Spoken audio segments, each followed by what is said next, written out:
நண்பர்கள், தோழர்கள், நலம் விரும்பிகள் மற்றும் உலகெங்கும் உள்ள தமிழ் உள்ளங்களுக்கு உங்களுடைய வெல்னஸ் குருஜியுடைய அன்பான வணக்கங்கள். ஆரோக்கியம்ங்கிற ஒரு வரம்.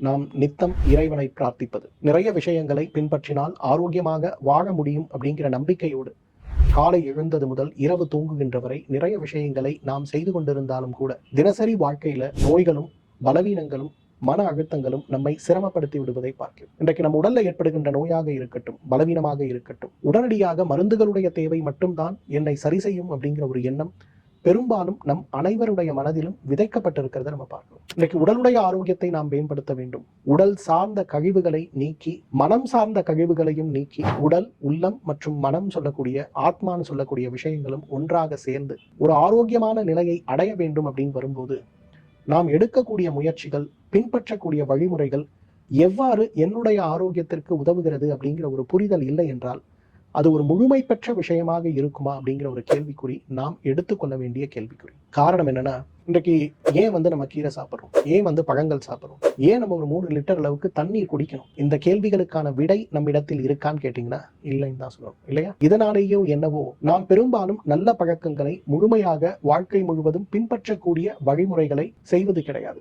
7 நாட்கள் என்ன செய்ய வேண்டும்ங்கிற ஒரு வரைமுறை நமக்கு மருத்துவர்களால் கொடுக்கப்பட்டாலும் கூட அந்த வரைமுறைகளை 3 நாட்கள் 4 நாட்களுக்கு மேல் நம்மால் பின்பற்ற முடிவதில்லை.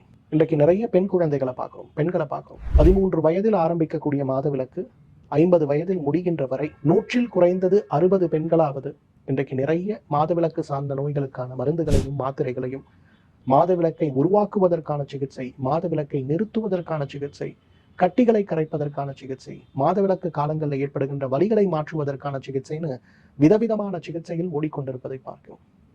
மற்றும் சிலர் சாதாரணமாக பயிற்சிகளை, மூச்சு பயிற்சிகளை, தியான பயிற்சிகளை, உடல் கழிவு நீக்கத்தை, சுலபமான உணவு முறைகளை கொண்டு நீக்கக்கூடிய மாதவிலக்கு சார்ந்த சிரமங்களை கூட கவனிக்காமல் விடுவதால் பின்னால் நிறைய சிரமங்களுக்கு ஆளாகி சிரமப்படுவதையும் நம்ம பார்க்கிறோம்.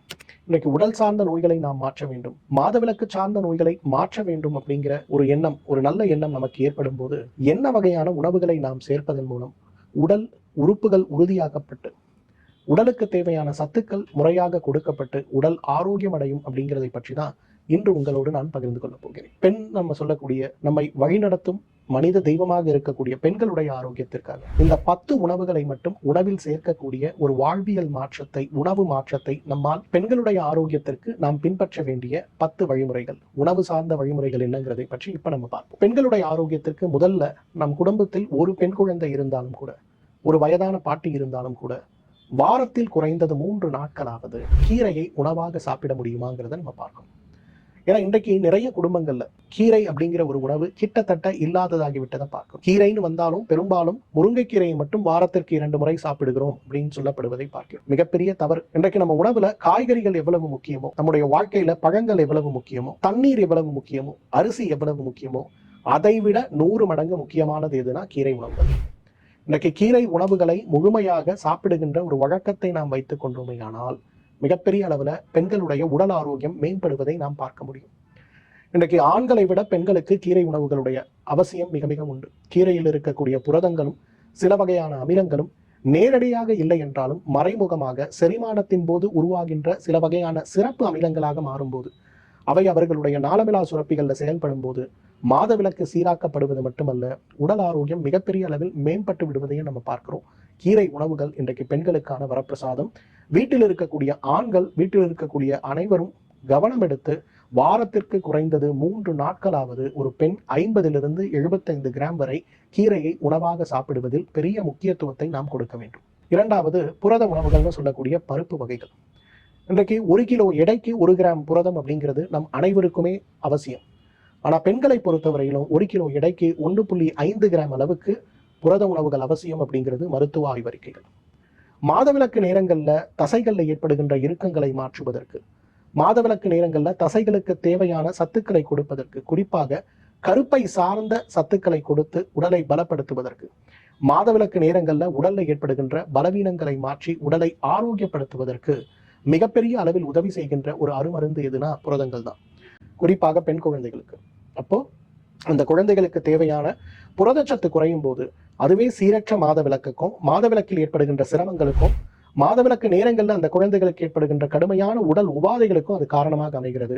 அதனால தினசரி ஏதேனும் ஒரு பயறு வகைகளை உடல் எடைக்கு 1 கிராம் அளவுக்கு, இன்னைக்கு நம்ம 50 கிலோ எடை இருக்கோம்னா 50 கிராம் அளவுக்கு ஏதேனும் ஒரு பயிர், ஒரு நாள் முளை கட்டிய பச்சை பயிறு, ஒரு நாள் முளை கட்டிய வேர்க்கடலை, ஒரு நாள் முளை கட்டிய கொள்ளு. கொள்ளு உடம்புக்கு கெடுதின்னு சொல்லுவாங்க, தவறு. கொள்ளும் உடம்புக்கு நல்லது செய்யக்கூடியது. உடலில் இருக்கக்கூடிய தடைகளை நீக்கி உறைந்து போயிருக்கக்கூடிய கொழுப்புகளை கரைத்து இரத்த ஓட்டத்தை சீராக்கி உடலை ஆரோக்கியப்படுத்துகின்ற அருமருந்து எதுன்னு கேட்டீங்கன்னா நிச்சயமாக கொள்ளு சொல்லலாம். அந்த வகையில ஏதாவது ஒரு முளை கட்டிய பயிறு வகையை வேக வைத்து, குறிப்பாக ஆவியில் வேக வைத்து அந்த பயிறு வகைகளை கொடுக்கக்கூடிய ஒரு பழக்கத்தை வைத்துக் கொண்டாலே ஆரோக்கியம் மேம்படுவதை நம்ம பார்க்கலாம். மூன்றாவது, உலர்ந்த பழங்கள். இன்றைக்கு பெரும்பாலும் பாதாம் சார்ந்த, பேரீச்சை சார்ந்த, திராட்சை சார்ந்த நிறைந்த உலர்ந்த பழங்கள் அப்படிங்கிறத குழந்தைகளுக்கு நம்ம கொடுக்கணும். இன்னைக்கு பெரும்பாலும் குழந்தைகளும் பெரியவர்களும் நம்ம அலுவலகத்துக்கு போகும்போது, குழந்தைகள் பள்ளிக்கு போகும்போது அவர்களுக்கு ஸ்நாக்ஸ் அப்படின்னு சொல்லக்கூடிய ஒரு விஷயத்தை நம்ம பேக் பண்ணி கொடுக்குறோம்.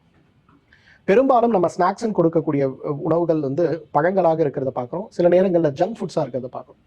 இந்த ஜங்க் ஃபுட்ஸ் நம்ம உடம்புக்குள்ள போகும்போது அது நிறைந்த நோய்களை உருவாக்கி விடுவதை பார்க்கிறோம். அதற்கு பதிலாக சிறு வயதிலிருந்தே பெண் குழந்தைகளுக்கு குறிப்பாக ஒவ்வொரு நாள் 20 to 30 கிராம் வரை உலர்ந்த பழங்களை ஸ்நாக்ஸாக கொடுக்கக்கூடிய பழக்கத்தை கொண்டு வரணும்.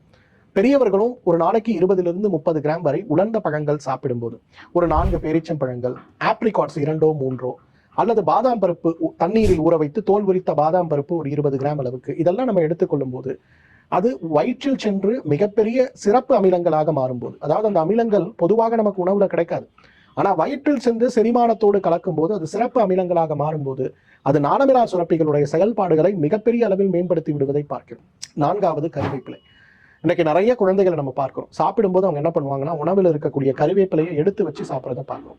ஆனா கருவேப்பிலையை ஒரு உணவாக நாம் பயன்படுத்தும் போது அது மிகப்பெரிய அளவில் உடல் ஆரோக்கியத்தை மட்டுமல்ல, உடலுடைய நாளமிலா சுரப்பிகள் சார்ந்த ஆரோக்கியத்தையும் மேம்படுத்தி விடுவதை பார்க்கிறோம். அந்த வகையில பார்த்தோம்னா இன்றைக்கு உடல் ஆரோக்கியத்தை மேம்படுத்தக்கூடிய மிகப்பெரிய அருமருந்துகள்ல, சத்து உணவுகள்ல கருவேப்பிலை முதலிடத்தில் இருக்கிறத பார்க்கும். கருவேப்பிலையை அப்படியே நம்ம சமையல்ல போடாம, குழந்தைகள் இருக்கக்கூடிய வீடுகள், பெண்கள் இருக்கக்கூடியவர்கள் நீங்கள்லாம் என்ன செய்யலாம்னா ஒரு 25 கிராம் அளவுக்கு தினசரி கருவேப்பிலை எடுத்து அதை மைய ஒரு பேஸ்ட் மாதிரி அரைத்து அதை உணவில் கரைத்து விட முடியுமான்னு பாருங்க. ஒரு சாம்பார் வைக்கும்போது, ஒரு ரசம் வைக்கும்போது, ஒரு பொரியல் செய்யும்போது, ஒரு கூட்டு அவியல் மசியல் செய்யும்போது, துவையல் செய்யும்போது அதுல எல்லா இடத்திலையும் சிறிது சிறிதாக கருவேப்பிலையை சேர்க்கும் போது கருவேப்பிலை உடலில் இருக்கக்கூடிய இரத்த உற்பத்தியையும் பித்தம் சார்ந்த காரணிகளையும் மாற்றி ஈரல் செயல்பாடுகளையும், குறிப்பாக மண்ணீரல் செயல்பாடுகளையும் மாற்றும் போது மிகப்பெரிய அளவில் உடல் ஆரோக்கியமடைவது மட்டுமல்ல, மிகப்பெரிய அளவில் உடல்ல இருக்கக்கூடிய மாதவிலக்குக்கு தேவையான சத்துக்கள் உடல்ல முறைமையான உருவாக்கப்படும் போது, நாளமிலா சுரப்பிகளுடைய செயல் மாற்றங்கள் உருவாக்கப்படும் போது அதுவே உடல் ஆரோக்கியத்திற்கு பெரிய அளவில் உதவி செய்யக்கூடிய அருமருந்தாக இருக்கிறத நம்ம பார்க்கிறோம். 5வது, புதினா. இன்றைக்கு புதினாவுடைய மிகப்பெரிய ஒரு சக்தி என்ன தெரியுமா? பெண்மைத்தன்மைக்கான ஹார்மோன்களை உடலில் அதிகப்படுத்தக்கூடிய சக்தி புதினாவுக்கு உண்டு. புதினாவை ஒரு சாறாகவோ அல்லது துவையல் அரைக்கும் போது, சட்டினிக்கல் அரைக்கும் போது நம்ம புதினாவை அரைத்து அதை தினசரி உணவாக நாம் சேர்க்கும் போது ஹார்மோன்களுடைய மாற்றம் சீராக்கப்படுவதோடு மாதவிலக்கு காலங்களில் ஏற்படுகின்ற கடுமையான சோர்வு, மாதவிலக்கு காலங்களில் ஏற்படுகின்ற தேவையற்ற உடல் பாதிப்பு சார்ந்த சிரமங்கள் மாற்றமடைந்து உடல் ஆரோக்கியம் அடைவதை பார்க்க முடியும். நிறைய பெண்களுக்கு பார்த்தோம்னா மாதவிலக்கு காலங்கள்ல பித்த மிகுதி ஏற்பட்டு தலைவலி, தலைச்சுற்றல், வாந்தி, மயக்கம், கடுமையான வயிற்று வலிகளோடு அவதிப்படுவதை நம்ம பார்க்கிறோம். இந்த மாதிரி ஏற்படுகின்ற பெண்கள் அவர்களுடைய அந்த மாதவிலக்கு காலங்களிலாவது குறைந்தபட்சம் புதினா ஒரு 30 கிராம் எடுத்து அதுல வெந்நீர் இட்டு நன்றாக அரைத்து வடிகட்டி எடுக்கக்கூடிய சாறை கொஞ்சம் சாப்பிடும்போது மிகப்பெரிய அளவுல அவர்களுடைய செரிமானம் சார்ந்த சிரமங்கள்ல ஒரு மாற்றம் ஏற்படுவதையும், அதைவிட முக்கியமாக அவர்களுடைய மாதவிலக்கு காலங்களில் ஏற்படுகின்ற வலிகள், வேதனைகள், தலைவலி, தலைச்சுற்றல், வாந்தி, மயக்கம் சார்ந்த காரணிகள் தீர்ந்து விடுவதையும் பார்க்க முடியும். அந்த அளவுக்கு உடலுக்கு ஆரோக்கியத்தை அளித்து உடல் ஆரோக்கியத்தை மேம்படுத்தி ஆரோக்கியப்படுத்துகின்ற மிகப்பெரிய உணவுகள்ல புதினா ஒன்று நம்ம சொல்லலாம். ஒரு காலத்துல பாத்தீங்கன்னா அந்த கொத்தமல்லி, கருவேப்பிலை, புதினா இதெல்லாம் பொதுவாக உணவில் சேர்க்கக்கூடிய வழக்கம் நம் சமூகத்தில் இருந்து வந்த வழக்கம். இப்பொழுதெல்லாம் பெரும்பாலும் சமையல்ல இதெல்லாம் நம்ம பார்க்க முடிவது கிடையாது. அதனாலேயே இன்றைக்கு இதெல்லாம் சேர்க்காத குடும்பங்கள்ல இருக்கக்கூடிய குழந்தைகளும் பெண் குழந்தைகளும் மிகுந்த சிரமத்திற்கு உள்ளாகிறத பார்க்கிறோம். குழந்தையின்மை நோய் அப்படிங்கிறது ஏற்படுவதற்கு உணவில் இருக்கக்கூடிய சத்து குறைபாடுகள் மிகப்பெரிய காரணமாக இருக்கிறதையும் நம்ம பார்க்கிறோம். 6வது, இன்றைக்கு நிறைய பெண்களுக்கு பார்த்தோம்னா அவர்களுடைய மாதவிலக்கு தள்ளி போவதற்கான காரணமாக இருப்பது எதுன்னா உடலில் இருக்கக்கூடிய புரதச்சத்து, இரும்பு சத்து குறைபாடுகள். கீரை வகைகள் என்னதான் முக்கியமாக இருந்தாலும், பயறு வகைகளும் அதே போல நாம் சாப்பிடுகின்ற உணவில் இருக்கக்கூடிய உலர் பழங்கள் சார்ந்த சத்துக்களும் இருந்தாலும் கூட செரிமானத்தில் ஏற்படுகின்ற மாற்றங்கள், செரிமானத்தில் இருக்கக்கூடிய பலவீனங்கள் இந்த சத்துக்கள் முறையாக உடல்ல சேர விடாமல் செய்யும் போது குழந்தைகளுக்கும் இளம் பெண்களுக்கும் பெண்களுக்கும் இந்த பிரச்சனை ஏற்படுவதை பார்க்கிறோம். இதை மாற்றக்கூடிய மிகப்பெரிய மருந்து எது தெரியுமா? பெருங்காயம். பெருங்காயத்தை குறைந்தது 3 கிராம் அளவுக்கு நம்ம உணவில் தொடர்ந்து சாப்பிட்டு கொண்டு வரும்போது மிகப்பெரிய அளவுல மாதவிலக்கு சார்ந்த கோளாறுகளும் சூதக வாயுன்னு சொல்லக்கூடிய மூலாதார சக்கரத்தில் இருக்கக்கூடிய அந்த சிரமங்களும் மிகப்பெரிய அளவில் மாற்றமடைந்து விடுவதை பார்க்க முடியும். இன்றைக்கு பெரிய அளவுல உடலை பலப்படுத்த வேண்டும் அப்படின்னு வரும்போது, சுலபமான உணவாக மாதவிலக்கை சீராக்க வேண்டும்னு வரும்போது, மாதவிலக்கில் இருக்கக்கூடிய வலிகளும் வேதனைகளும் குழப்பங்களும் தீர வேண்டும் அப்படின்னு வரும்போது பெருங்காயம் அதற்கான மிகச்சிறந்த மருந்துன்னு சொல்லலாம். ஒரு 3 கிராம் அளவுக்கு பெருங்காயத்தை தினசரி உணவுல ரசத்தோடு சேர்த்து, சாம்பாரோடு சேர்த்து, உணவோடு சேர்த்து சாப்பிடுகின்ற ஒரு வழக்கம் இருந்தாலே மாதவிலக்கு சார்ந்த சிரமங்கள் குறைந்து போறதை பார்க்கலாம். குறிப்பாக மாதவிலக்கு நேரங்களில் ஏற்படுகின்ற வலிகளும் வேதனைகளும் 100% மாறிவிடுவதை பார்க்க முடியும். 7வது, இன்றைக்கு ரொம்ப முக்கியமானது என்ன தெரியுமா? தண்ணீர். இன்னைக்கு நிறைய பெண் குழந்தைகளும் பெண்களும் தண்ணீர் குடிக்கக்கூடிய வழக்கத்தை கூட மறந்து போயிருக்கிறத பார்க்க முடிகிறது. இன்றைக்கு தண்ணீரை கொண்டே உடல் ஆரோக்கியத்தை மேம்படுத்தி விடலாம் அப்படிங்கிறது மருத்துவ ஆராய்ச்சிகள். நிறைய தண்ணீர், தேவையான அளவு தண்ணீர், உடல்ல தேங்கக்கூடிய அளவுக்கு அளவான தண்ணீர் நாம் குடித்து வாங்கும்போது பெரிய அளவுல உடல் ஆரோக்கியம் மேம்படுவதையும், உடல்ல இருக்கக்கூடிய கழிவுகள் உடலை விட்டு வெளியேறி உடல் ஆரோக்கியம் மேம்படுகிறது அப்படிங்கிறது ஆராய்ச்சி கட்டுரைகள். மாதவிலக்கு நேரங்களில் ஏற்படுகின்ற தசைப்பிடிப்புகளும், அடிவயிறில் ஏற்படுகின்ற வலிகளும், கால்களில் ஏற்படுகின்ற தசைப்பிடிப்புகளும் கூட மிகப்பெரிய அளவில் பாதிப்பை உருவாக்குவதற்கு இந்த தண்ணீர் ஒரு காரணமாக இருக்கிறத நம்ம பார்க்கிறோம். தண்ணீரை முழுமையாக நாம் முறையாக பயன்படுத்த வேண்டும். நிறைய பெண்கள், பெண் குழந்தைகள் அலுவலகம் செல்ல, பள்ளிக்கு செல்ல அல்லது கல்லூரிக்கு செல்ல அந்த இடங்கள்ல கழிப்பிடங்கள் அதிகமாக இல்லாத ஒரு சூழல் ஏற்படும் போது தண்ணீர் குடிக்கக்கூடிய வழக்கத்தையே நிறுத்தி விடுவதை பார்க்கிறோம். இதை மாற்ற வேண்டிய ஒரு கட்டாயம் நிச்சயமாக உண்டு. நம்ம அனைவருமே தண்ணீர் குடிக்கக்கூடிய பழக்கத்தை வைத்துக் கொண்டாலே, குழந்தைகள் முதலே தண்ணீர் குடிக்கக்கூடிய ஒரு வழக்கத்தை கொடுத்தாலே ஒரு பெருமாற்றத்தை நாம் நிச்சயமாக எதிர்பார்க்க முடியும். 8வது, ரொம்ப ரொம்ப முக்கியமானது, இன்றைக்கு மன அழுத்தத்தால் நிறைய பெண்களுக்கு இந்த மாதவிலக்கு கோளாறு ஏற்படுவதை பார்க்கிறோம். கல்லூரியில் இருக்கக்கூடிய சிரமங்கள், படிப்பில் இருக்கக்கூடிய சிரமங்கள், குடும்பத்தில் இருக்கக்கூடிய சிரமங்கள், வேலையில் இருக்கக்கூடிய வேலைப்பளு, தூக்கமின்மை, பிரயாணத்தின் போது ஏற்படுகின்ற சிரமங்கள்னு நிறைய சிரமங்களால் பெண்கள் பெரிய அளவில் அவதிப்படுவதை பார்க்கிறோம். இது சார்ந்த சிரமங்களை மாற்ற வேண்டும், இது சார்ந்த சிரமங்களிலிருந்து வெளிவர வேண்டும் அப்படின்னு வரும்போது இந்த இடத்துல எண்ணெய் தன்மை அப்படிங்கிறது ரொம்ப முக்கியம். குறிப்பாக பெண்கள் தினசரி உணவுல குறைந்தது 3 கிராம் அளவுக்கு நெய் சாப்பிடுகின்ற ஒரு பழக்கத்தை வைத்துக் கொள்ள வேண்டும். பெண்களுடைய உடலே பொதுவான சூடாம இருக்கக்கூடிய ஒரு உணவு தான், உடல் தான். பெண்களுடைய உடல் பொதுவாக மிகச் சூடான குணத்தை கொண்டிருக்கக்கூடிய உடல். அப்ப அந்த உடல்ல இருக்கக்கூடிய சூடை சரி செய்வதற்கும் சமன் செய்வதற்கும் தேவையான முயற்சிகள் அப்படின்னு வரும்போது அதற்கு நமக்கு உதவி செய்கின்ற மிகப்பெரிய அருமருந்து எதுன்னு பாத்தீங்கன்னா நிச்சயமாக நெய்யை நம்ம சொல்லலாம்.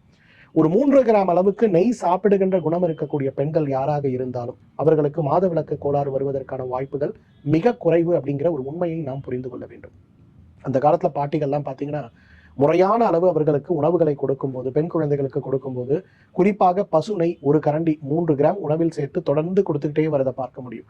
அதை சாப்பிடும்போது உடல் ஆரோக்கியம் மேம்படுவது மட்டுமல்ல, மாதவிலக்கு சார்ந்த கோளாறுகளும், மூட்டு தேய்மானம், மூட்டு வலிகள் சார்ந்த கோளாறுகளும் மற்றும் ஒரு ஆரோக்கியமான வாழ்க்கை இருப்பதை நிச்சயமாக நம்ம பார்க்க முடியும். 9, ரொம்ப முக்கியமானது, இன்றைக்கு மலச்சிக்கலும் சூதக வாயுன்னு சொல்லக்கூடிய அடிவயிற்றில் இருக்கக்கூடிய உறுப்புகளுடைய பலவீனங்களும், மூலாதார சக்கரத்தில் இருக்கக்கூடிய சக்கரத்துடைய பலவீனங்களும் இன்றைக்கு மாதவிலக்கு கோளாறுக்கு மிகப்பெரிய காரணம்.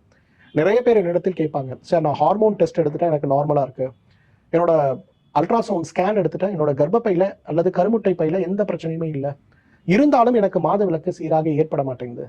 நீங்க சொல்ற உணவு முறை, வாழ்வியல் முறை, நீங்க சொல்ற யோக பயிற்சிகள் எல்லாமே நான் செய்யறேன் சார், இருந்தாலும் எனக்கு மாதவிலக்கு ஏற்படுவது கிடையாதுன்னு சொல்லுவாங்க. காரணம் என்ன தெரியுமா? மூலாதார சக்கரத்தில் இருக்கக்கூடிய பலவீனங்கள், தடைகள், அந்த சக்தி ஓட்டத்தில் இருக்கக்கூடிய தடைகள் இன்றைக்கு மாதவிலக்கு சீரற்று போவதற்கும் குழந்தையின்மைக்கும் மிகப்பெரிய காரணம். இன்றைக்கு மூலாதார சக்கரத்தில் வேலை செய்யக்கூடிய எந்த உணவாக இருந்தாலும், குறிப்பாக முள்ளங்கி இன்றைக்கு மாதவிலக்கை சீராக்கக்கூடிய காரணியாக இருக்கிறத பார்க்கிறோம்.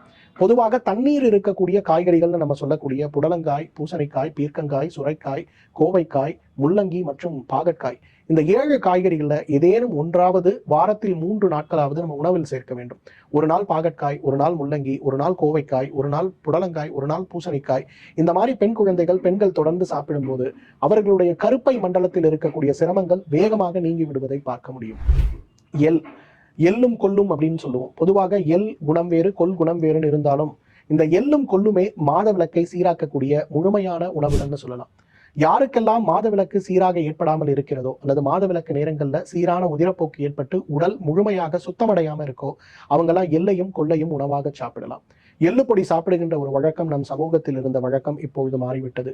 அதே போல கொள்ளுப்பொடியை உணவில் சேர்த்து சாப்பிடுகின்ற ஒரு வழக்கமும் நம் சமூகத்தில் இருந்தது, அதுவும் இப்ப மாறிவிட்டதை பார்க்கிறோம். இந்த எள்ளையும் கொள்ளையும் முறையாக உணவில் சாப்பிடுகின்ற ஒரு வழக்கத்தை நாம் வைத்துக் கொண்டாலே நம்முடைய ஆரோக்கியத்துல ஒரு மிகப்பெரிய மாற்றம் ஏற்பட்டு விடுவதையும் நம்ம பார்க்க முடியும்.